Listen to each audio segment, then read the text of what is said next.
is that her body was found pretty far away from where the authorities speculated she had accidentally fallen into the creek and drowned. Wait, really? The river she allegedly fell into is pretty shallow, and even with the heavy rain, it seems unlikely that her body could have been carried all the way to where it was found without getting snagged on a branch or stuck in the mud.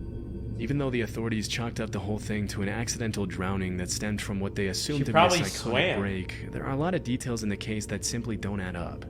For starters, Kaylin didn't really have a history of mental illness. Although she was finding it hard to find a job and had allegedly been a little down for a few months according to her father's testimony, pretty much everyone else in her life had described her as stable and relatively happy. However, earlier in 2014, Kaylin had gotten a job at a school, but was let go a few months later, which, according to her dad, made her a little depressed. Why was she let In go? the weeks leading up to her disappearance, she had been rejected from another job opportunity, which probably didn't do wonders for her emotional state. I was able to find that there had been some events in Kaylin's past that may have contributed to her deteriorating mental state.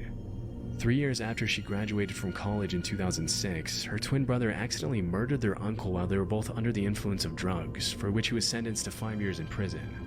Even though the incident obviously shook her up, she remained pretty stable and never showed signs of her mental health deteriorating, at least not to the point where it would seem normal for her. What do you mean accidentally murdered? Oh, like they were fighting and probably accidentally killed him?